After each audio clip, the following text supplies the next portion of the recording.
Well, second trip, mate. Yep. Hey, we did the walk around yesterday and we saw a load of carp round the back of the island. I mean, they were queuing up for it, weren't they? They were. So I had a little ping on the WhatsApp and I thought, he's had one. 34-pound mirror, class fish. Yeah. So you're having to go with the .45, armour, the 0.45 armour line for the first time this year, and yeah, since the start of the year, and I've already had to walk it out 3 or 4 times, which is ridiculous. Yeah, I can see you're having a bit of a bit of a mare with that. It's just, and it has a habit of springing off the spool as well. Right. Yes. Well, to stop springing off the spool, you need to douse the spool before you before you open the bail arm. But yeah, I can see the amount of twists you've got, and that is just horrendous. So I can see why you're having. And that's from this session already. Yeah. So since yesterday. So it was new. It was new for this session then. I'd walked it out for this session. Yeah. I'd walked it all out in a field, and once you've done that, it's just lovely. So you've been using it for what, a couple of months, something like that? Since about February, yeah. Okay. I got it at the Carp show in Holland. Yeah. And this is the £20, the 0.45, and so when so you're not driving out on the clutch, obviously. No, I'm so, really delicate with any. I don't play fish on the clutch. Yeah. Because of this, and we've got like to anyway. Yeah, so this is not only, it's twisted all the way up. So when you spooled it, I mean, the way I've always done the bullet is I've drawn it off the. You have the bullet sat upright in a bucket. Label and no. You have the spool. Mm-hmm. I've got the spool here. This is my spool. I mean, I haven't even put it on a reel yet. I haven't had time to test it. Whether it be the armour line or any line, how I've always spooled the big game and the bullet. I set the spool in the bucket. And I want it spinning like that towards you. Yeah. So I want it spinning that way into the bucket, and it's being drawn off like that when it's rotating. Right. Yeah. So you set it up on like a. You put like a. You can put a stick, but if you just put it in a bucket full of water, this is a really kind of heavy spool. Yeah. Stay upright. And it's going to stay upright, especially if you have it spinning into the corner of the bucket like that. Yeah. Now what I reckon is that you might have. Spool on my shopping list. Yeah. You might have been drawing it off like that, flat. Yeah, that's how I've always done the bullet mono. Never had an issue. Not to this degree. Right.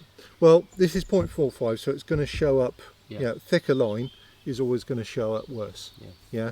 But yeah, basically every time you've drawn a coil off there. Yeah. It's a twist. It's a twist. Okay. So unfortunately, wrong. Yeah, unfortunately, but I've seen it done loads of times before. Unfortunately, you spooled it up and you spooled it up twisted. Yeah. So this is why it's not behaving for you, basically. So despite walking the whole spool out on a grass field and then reeling it back on, that wouldn't matter. Well, because that should also get rid of it. How long did you walk it out for? How far? All of it out. All of it. Yeah. There's a field near the river I fish, and I can snake it along the grass, and the grass helps. Yeah, it wouldn't. Yeah, the grass really helps get rid of it. Once it's done, if we peel this bit off, the stuff that's further down the spool will be lovely. Okay. But it just twists so quickly. I mean, that's ridiculous. So yeah, that's me spooling up, or unless your rollers aren't rotating on your reels, but you never had the issue before with the other reels. Not with these reels. So, yeah.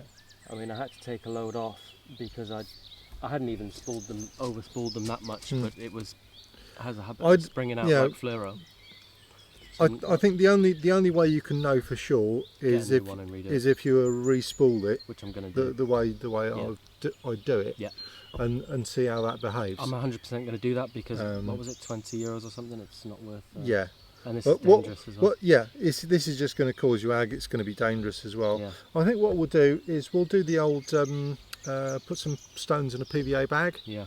And cast it out, or we'll just walk it out because there's only Yeah, even your lawn, zigzagging through the lawn would do it. Well, we've got a long straight here. Yeah. So we got 200 yards. We'll just walk it out and then wind it back through, and we'll see if that It does help, and then it comes back again. That's the only issue. We walked this out, and when I walked it out, it really wasn't too bad at all. You know, there's no twist in it, so I don't think twist is the issue. But the issue that you're having is that it's getting dry and it's springing off this spool. Yeah, I think that's because you put a bit too. Yeah, for me, you put too much line on. Okay. Yeah, you've just overspooled it for the work that you're doing. Yeah. It's thick, heavy line. You're not trying to cast to the moon. I don't know. It's not a casting line. No. You're putting them out with a bait boat. I'm taking out a boat, so dropping them in margins. Yeah. That's fine. And the thicker the line, the more sensitive it is to getting dry and coily. Okay. Yeah. That's good. Just the way it is. Yeah. So basically, you know, whenever you open up the bail arm, or sorry, before you even open up the bail arm, just wet the spool. Yeah. Give it a good dousing. Yeah. And then when you open up the bail arm, look. Yeah. Where's the line going? Does make a big difference. Yeah. Nowhere. Yeah. Completely controlled. Yeah. So what we'll do, we'll take some of this off. Yeah. Because it's a bit knackered on the end anyway. Yeah. Where it's just been twisting up, coiling up. Yeah. And then you're getting in a mess with it. Yeah. So let's just strip back, I don't know, 50 metres. Yeah, perfect. And I think that's going to behave better. Yeah. Yeah. So. Even more rig material. Well, exactly. Yeah, it's going to make lovely rigs. Already stripped off a little Yeah. bit. Mono's losing moisture all the time.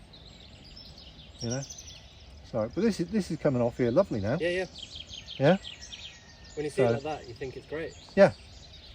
So I already pulled the load off and thought, this is great. I don't need to take Yeah. more Right. We'll stop there. Yeah. Yeah. So for the work that you're doing, yeah, that's going to behave much better.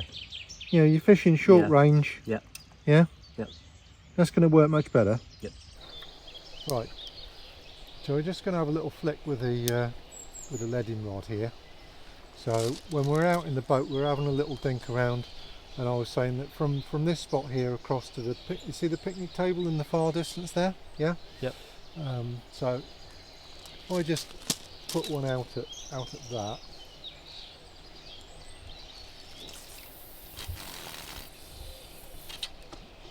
Yo, spooked some fish just over the back there. So I've overcast that, yeah, and my cast went slightly right, so I'm pulling to the left. I got a nice little thud on the drop, yeah.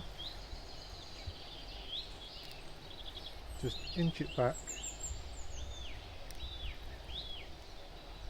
bang. Here we go. Right, that I've just pulled onto the back of the spot, yeah. So I haven't got my wrap sticks set up, but I'm just going to put that in the clip there. Yeah, so you'd clip up at the back of the spot already. Well, just for reference. Yeah, right. Yeah. Okay. So, and then if I pull further on, yeah, dunk. Ah, okay. Yeah. Yeah. So I'll then make the cast again, hit the clip, feel the lead down, and then I can visually see, because I know these spots, you know, pretty well.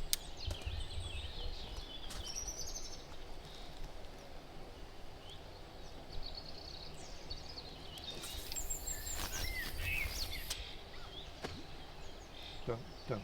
Okay, that's not bad. Might still be a little bit long there. A bit further left this time. So yeah, smack. It's a bit rocky. Oh. Yeah, there we go. I found the rock. That was two left. Okay. This is why I say I normally do this with a marker float, and then I row it out and slide the trap in place with a bushwhacker, you know, with a couple of sections from the rowing boat, because you don't want to make this mistake whereby you're dropping it into rocks. That's a better cast. Dunk. Right. That's only a metre from where it dropped before, yeah? Yeah. So not much difference. See how that feels.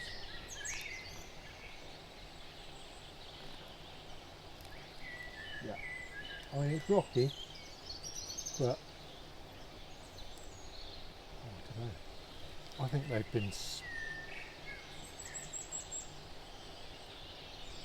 Yeah. I think I was dropping it into the rocks, clipped up too far back.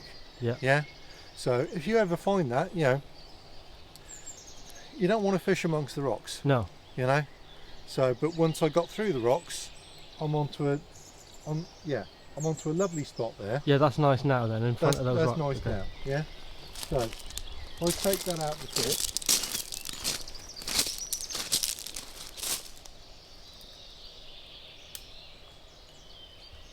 I'll wind,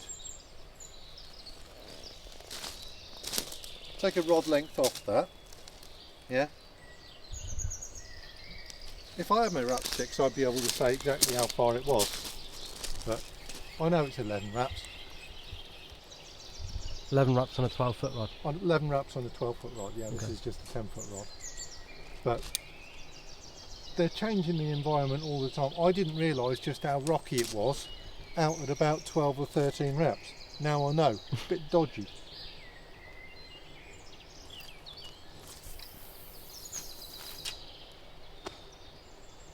Yeah, that looks a bit better. Oh, lovely. Yeah. You see that tip glide, nice smooth. Yeah, that's nice. Yep. I think I've got another one still in the clip here at 13 wraps. Okay. That's the plateau, as we call it. Yep.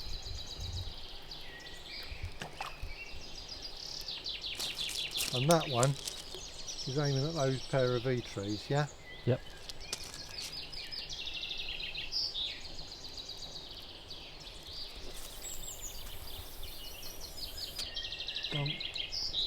Smack down, lovely. Just in line with the left hand V tree there. As long as I'm between the V trees, I'm pretty happy. Yep. Yeah. And then, oh yeah, look at it. Yeah, lovely. Jag, jag, jag, jag, jag, jag. Yeah.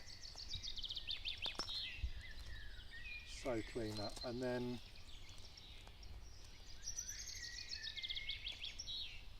we're off it. Yeah, do you like my plan of how to fish along the margin there? You know, so we've got the snakebank margin, we've got that clay spot, that new clay spot that we found.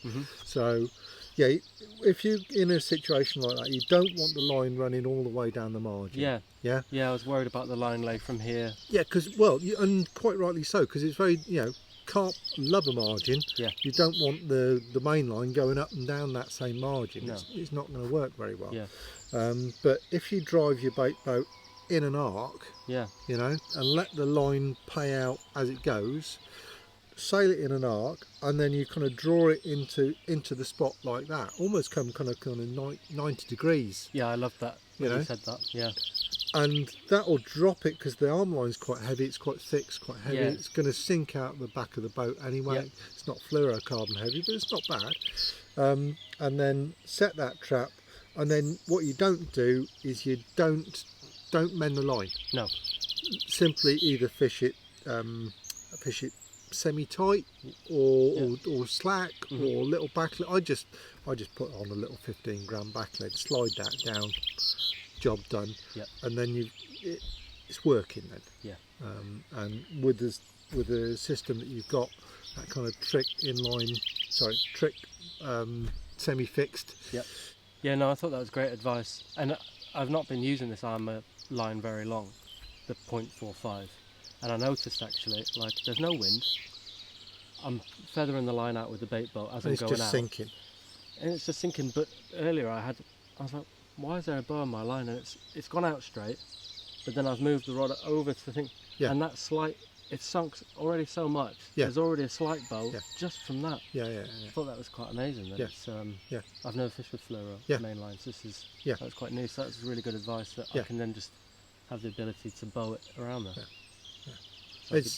So you can do this funky thing where you have if you've got a double trap bait boat and two backleads, you can do it where you drive out to an angle, drop a backlead, and then drive to the spot at a different angle and drop a rig there. Wow. Yeah, it's technical. And then you have another, and then you got a lead and a back lead and maybe another. I don't really like it. You're putting a bend in the, Yeah, I get the theory. Okay. But can be useful in certain situations, but I'm not really a big fan. If I'm using a bait boat, then driving them in an arc is actually not a bad plan. Yeah, I think that's something that a lot of anglers kind of struggle with. You know, am I overfeeding them? And you know, pretty much carp can eat so much that you can't possibly overfeed them. You know, you're not going to be putting in 25 kilo a day. No. Even as a group of anglers, there's not going to be 25 kilo going in a day here. No. I've never had it happen. No. That's only what I do when I'm feeding the fish. On average, I reckon that it's about 70 kilo a week of bait is what anglers use. Right. You know, but you know, as a solo angler, you're not going to be using half of that. No. So, but as a group of four, if you're all doing that, then it can add up. You know, I rarely have this situation where I have to say, well, you know what, guys, you know, you've killed it because you put too much in. Okay. You know. Yeah. So it doesn't really happen. Especially when the fish are this active. Yeah. More bait is never the solution. No. If you're not catching over a small trap, then you're not doing. You're on the wrong spot. You're not doing something. Something is wrong. Mm-hmm. It's either hooks or rigs or timing or location. But a more bait isn't going to solve that. No. This is why I'm a big advocate of the, you know, set those small traps, which is exactly what you did yesterday. Yeah. You set 2 small traps, and boom, bang bang, 2 takes, 2 fish, job done. That's what you're comfortable doing anyway, isn't it? It is. So my question would be, as I know, you put a small parcel of bait out, enough for a bite. Yeah. We all know that we get done. Yeah. So many fish in this lake. Right, they could be on your spot, they might not be. Yeah. How long do you leave a rig in place, knowing you've just dropped it, for all you know, a couple of kittens have come in, cleared you out, and it's not fishing? Yeah. Or you, obviously it's the $1 million question or whatever, Yeah. but this time of year, you put a bit more bait in, that might increase your chances of how long you're fishing for as well. Am I right in saying that? Well, if you picked a spot and you've set a trap, it's no good sitting there thinking, well, I'm an hour in, have they cleaned me out? Should I put more in? Should I redo it? Just redo it. You've got to stick to your guns. Yeah. You know, right, that's one spot, that's another spot. Fish them. Yeah. You know, those traps go in place, and for me, they stay in place until they do a bite. Right. Okay. Yeah. That's what I would do. That's what I normally do in my fishing. Yeah. If I really have to. It's no different. It's no different here. Right. You know, you've got to look. You've done everything right. If they went in now, for me, they'd be there until breakfast tomorrow. Perfect. Right.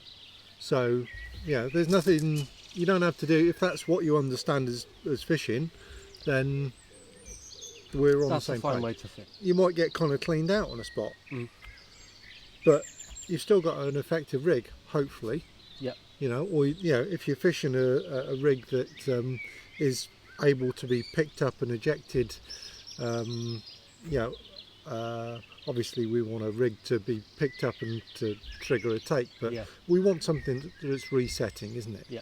It's fine. You just got to play the game. Yeah. Yeah. I call it spot lottery. You pick your spots and you set your traps and go for Hope it. for the best. So see what occurs. Yep. But it was you were struggling when we were up on the dam wall margin. And you weren't sure as to, you've seen some activity along there, we've done some prodding along there, I put some bait in along there, and we'd had a look at those, and they were very, very clean, weren't they? Yeah. And we know that the fish have been up there because you've seen them. Yeah. You know, you've been out with your deeper, and you knew roughly what was there before I even took you out there with a boat. But you're never quite sure as to how tight to go, whether you need to be really tight or at the top of the slope, midway at the slope, or the bottom of the slope. So yeah, it's always a tricky one, I feel. I mean, as you explained on the boat, both sections were fishable. Both were hard, you know, both were technically do fish. Yeah. Yeah, and to be fair, I only put a rig out there this morning at 6. Yeah. So it was only in for a few hours. Yeah. And I saw 2 shows over the top, so you're kind of thinking it's going to go any minute. So you think it's nothing. I'm overthinking it, perhaps. A 3-hour try on a spot. It's nothing. It's nothing, is it? Yeah. So many times here, I've seen a fish show, and I know what spot they've showed over, and I've slid a trap into place or cast one into place. I still cast it, from time to time. I'm not sitting thinking, well, 2 hours are gone, 3 hours are gone, and I haven't had a bite, therefore something's wrong. Yeah. I know damn well that I might not get a bite off that spot from that showing fish for 10 hours, 12 hours, 18 hours. Right. Yeah, because it's happened so many times. Yeah. You've just got to have the confidence to sit behind them. Yep. and wait. Yep. You've got to know that you've done everything right up to that point. Yeah. You know, which you're very familiar with anyway. You know, good hooks, good rigs. You know, but you've still got to have the confidence to sit there. Yeah. And where are you going to get a bite on that slope? We know that they're feeding on that slope. Yeah.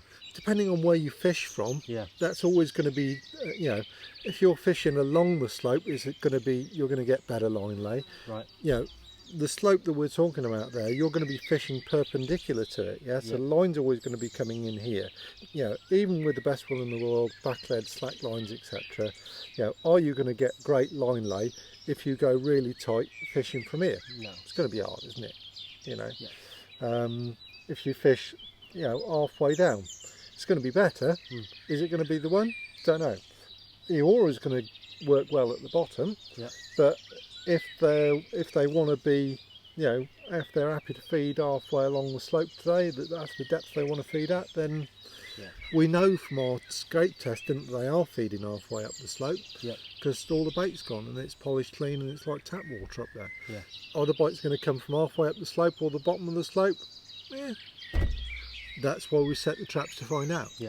There's spots around here. We found that new clay spot along Snake Bank.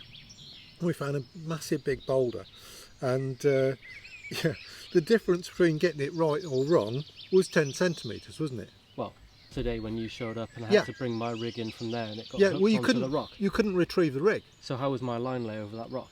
How big's that rock? Well, so 10 centimetres to the left, potentially would have been a bite.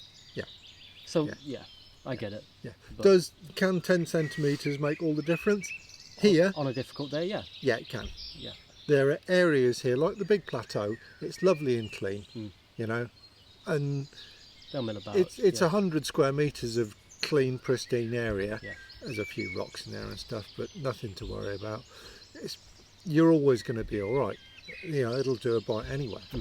But there are absolutely spots which are so uber precise with how the only way to do it, you can't even do it with a bait boat, because you can't get that accurate. You have to literally be in the water or row them out, find the spot, dunk, there's the rock, all right, there's the rig, I'm going to go 2 foot in front of it. In front of your podding stick. You can simply just take 20 baits and prime a spot, just dot them around, a little scattering, a little line, just get them used to finding some baits. You can fish multi-traps, little tight piles of bait, with a bait scoop or something, just plop, or just dot some baits around and then rest that area, but have that bait working for you so that when you do drop into it, they're used to, there's been bait there, and you can catch them if you can get into a good routine, then you can catch them quite consistently, because you can catch them in the day, and then you get some spots on the go on the night. Night spot is resting during the day, and just keep